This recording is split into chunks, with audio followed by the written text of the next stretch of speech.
السلام علیکم خواتین و حضرات، سحر شو کے ساتھ میں ہوں آپ کا ہوسٹ دانیال صدیقی۔ آج کی ہماری اس ایپیسوڈ کا ایک بہت ہی امپورٹنٹ ٹاپک، ایک ایسا ٹاپک جو کہ بہت ہی کامن پرابلم ہے، آج ہم ہارٹ ڈیزیز کے حوالے سے ڈسکس کریں گے۔ وہ چیزیں جو کہ ہارٹ ڈیزیز کو پریونٹ کرنے کے لیے، اسکریننگ کے لیے ہمیں کرنی چاہیے۔ تو ان چیزوں کو ڈسکس کرنے کے لیے آج ہمارے ساتھ ایک بہت ہی ایکسپرٹ کارڈیولوجسٹ ڈاکٹر محمد ہاشم موجود ہیں۔ اگر میں ڈاکٹر محمد ہاشم کا انٹروڈکشن کرواؤں تو doctor Muhammad Hashim has over 10 years of experience in cardiology and currently serving as assistant professor and interventional cardiologist at Dow University of Health Sciences۔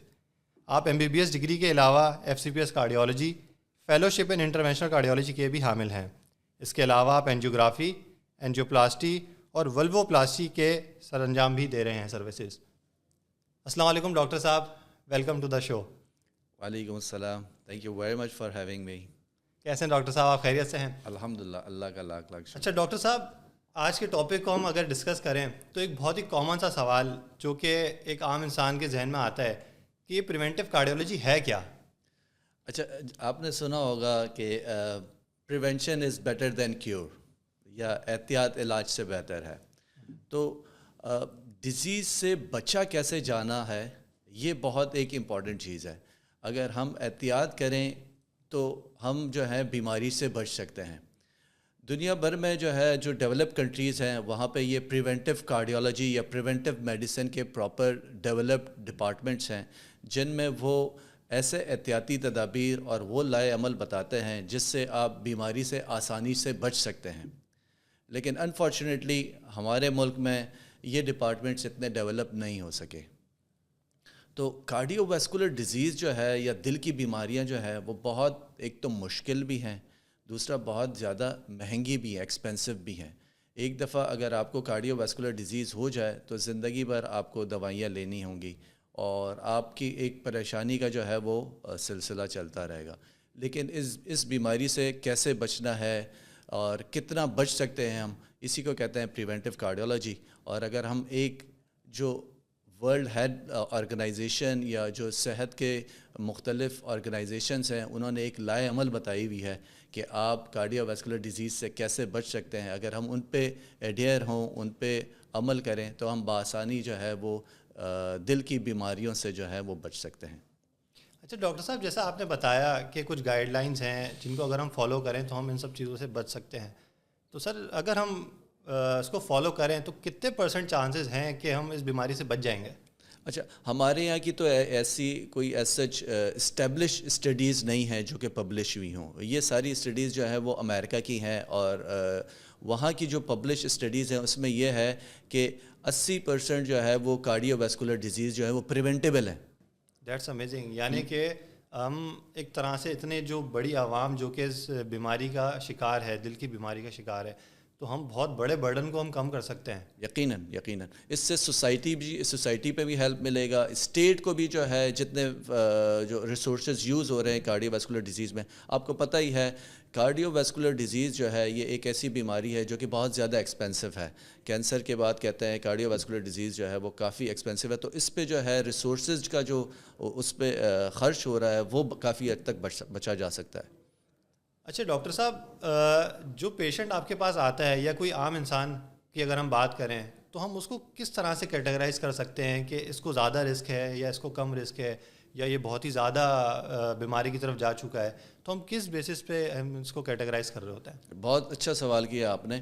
جو کارڈیو ویسکولر میں یا کوئی بھی ہیلتھ اس میں جو ہے سب سے بہترین جو ہمارا ٹول ہے وہ ہماری ہسٹری ہے، یعنی ہماری ہسٹری اور کلینکل ایگزامینیشن سے ہم پتہ چلا سکتے ہیں کہ ان کو رسک کتنا ہے بیماری ہونے کا۔ صحیح، اگر جیسے میں نے یہ ساری چیزیں بتائیں کہ اگر کسی کو شوگر نہیں ہے، بلڈ پریشر نہیں ہے، فیملی ہسٹری نہیں ہے، صحیح، اور جو ہے وہ اس کا ہیلدی لائف سٹائل ہے، تو اس کو ہم لو رسک کیٹیگریز میں ڈال دیتے ہیں۔ لیکن اگر کسی کی ان ہیلدی ایکٹیویٹی ہے، فیملی ہسٹری ہے، اور جو ہے موٹاپا ہے، شوگر کنٹرول نہیں ہے، بلڈ پریشر کنٹرول نہیں ہے، تو ان کو جو ہے ہم ہائی رسک کیٹیگریز میں ڈال دیتے ہیں۔ تو ہسٹری کے بعد پھر ہمارے پاس اور انویسٹیگیشنل ٹولس ہیں جس کے ذریعے ہم پتہ چلا سکتے ہیں کہ ان کو کارڈیو ویسکولر ڈیزیز ہے یا ہونے کے چانسز ہیں یا نہیں ہیں. ہمیں کیا ان کی زندگی میں یا ان کے ڈرگس میں کیا انٹرونشن کرنا ہے تاکہ ہم کارڈیو ویسکولر ڈیزیز سے یا دل کی بیماریوں سے بچ سکیں.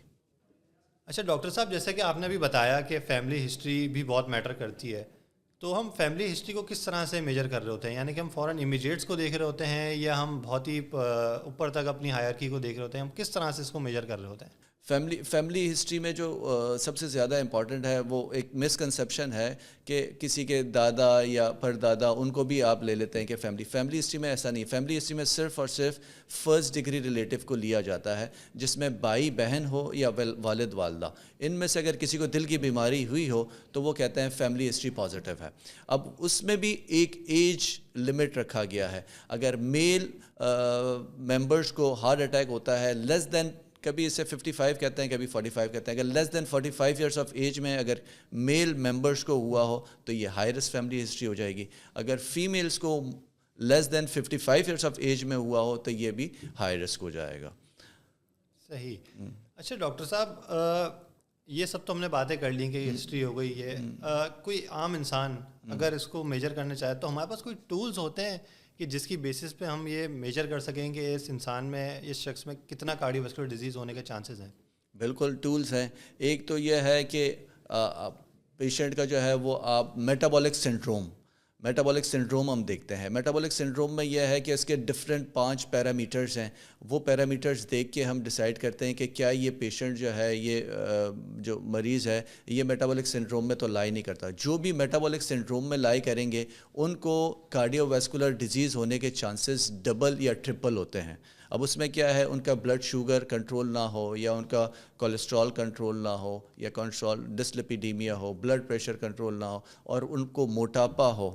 صحیح، اگر یہ ساری چیزیں ہیں تو ان کو میٹابولک سنڈروم میں ہم ڈال دیتے ہیں. اور میٹابولک سنڈروم جس کو بھی ہے تو اس کے رسک جو ہے وہ ڈبل ہے. نمبر 1. نمبر 2، اگر کوئی بھی اے سمپٹومیٹک پیشنٹس یا اے سمپٹومیٹک آتے ہیں ہمارے پاس تو ہمارے پاس ڈفرینٹ ٹول ہیں. جیسے ہمارے پاس ETT ہے.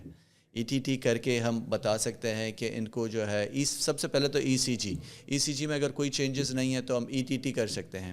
ETT میں یہ ہے کہ ہم پیشنٹ کو ٹریڈ مل میں چلاتے ہیں، اس دوران ان کا جو ہے بلڈ پریشر اور ECG مانیٹر ہوتی رہتی ہے. تو اس میں ایک ہمارے پاس. دوسرا ہمارے پاس سٹی اینجیوگرام ہے. اگر کوئی ہائی رسک ہے تو ہم سٹی اینجیوگرام اور جو ہے کیلشیم اسکورنگ کرتے ہیں.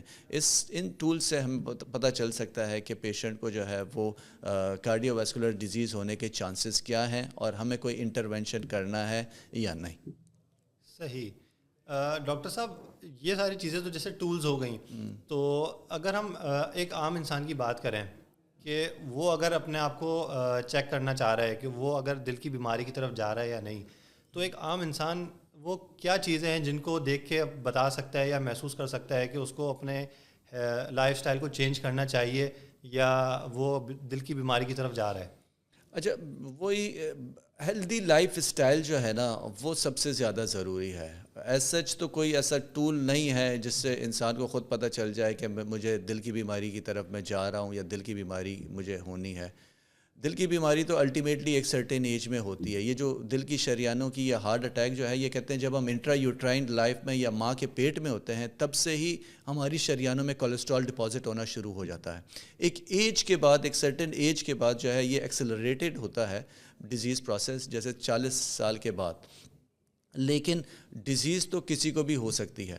اب اگر کوئی کسی کا ہیلدی لائف سٹائل نہیں ہے تو وہ اپنا سوچے کہ بھائی مجھے ہیلدی لائف سٹائل کی طرف جانا ہے، جس میں وقت پہ سونا، وقت پہ اٹھنا، اپنی نیند پوری کرنا، اسٹریسفل لائف سے جو ہے وہ تھوڑا سا کیسے کوپ اپ کرنا ہے یہ دیکھنا، ہیلدی ڈائٹ ہو گیا، صحیح فزیکل ایکٹیویٹی ہو گئی. اگر کوئی اس کی ان ہیلدی ایکٹیویٹی ہے اسموکنگ وغیرہ تو اس سے جو ہے بچنا. یہ سارے عوامل ہیں جس سے وہ کر کے بآسانی دل کی بیماریوں سے بچا جا سکتا ہے. صحیح. یعنی کہ اگر کوئی شخص ایسا ہے جو اسموکنگ کر رہا ہے یا ہیلدی لائف سٹائل نہیں ہے اس کا، یا ڈائٹ اچھی نہیں ہے، تو وہ ایک طرح سے اپنے دل کی بیماری کو اور اسپیڈ سے دعوت دے رہا ہے. ایگزیکٹلی. ڈاکٹر صاحب، یہ تو بڑی اچھی بات آپ نے بتائی کہ مطلب ہم کس طرح سے اپنے دل کی بیماری کو میجر کر سکتے ہیں کہ ہم خطرے کی طرف جا رہے ہیں. آخر میں آپ کوئی میسیج دینا چاہیں گے عوام کو کہ وہ کس طرح سے اپنا خیال رکھ سکتی ہیں اور کس طرح سے ہم اس بیماری سے بچ سکتے ہیں؟ میرا میسج آج کے حوالے سے اسی ٹاپک کو ہی لے کر ہے کہ احتیاط علاج سے بہتر ہے. کارڈیو ویسکولر ڈیزیز یا دل کی بیماریاں جو ہیں وہ اگر پہلے سے ہی پتہ چل جائیں تو ان سے بآسانی بچا جا سکتا ہے. لیکن اگر ایک دفعہ کسی کو کارڈیو ویسکولر ڈیزیز ہو جائے تو اس پہ مشکل بھی ہے اس کا علاج, اور اس پہ ریسورسز بھی بہت زیادہ خرچ ہوتے ہیں. تو ہیلدی لائف اسٹائل سے آپ بآسانی اس بیماری سے بچ سکتے ہیں. اگر کسی کو بھی تھوڑے سے بھی علامات ہیں تو وہ جلد سے اپنے معالج سے رجوع کرے اور جو ہے اپنا علاج کر رہے ہیں. Thank you so much doctor صاحب, آپ نے اتنی انفارمیٹیو ڈسکشن کی. تو ناظرین, یہ تھی آج کی ہماری پوڈ کاسٹ, اور انشاءاللہ نیکسٹ پوڈ کاسٹ میں ہم ایک اور کارڈیولوجسٹ کے ساتھ موجود ہوں گے اور اسی طرح سے ہم کارڈیولوجی کے اوپر ڈسکشن کریں گے. تو اسٹے ٹیونڈ. Thank you.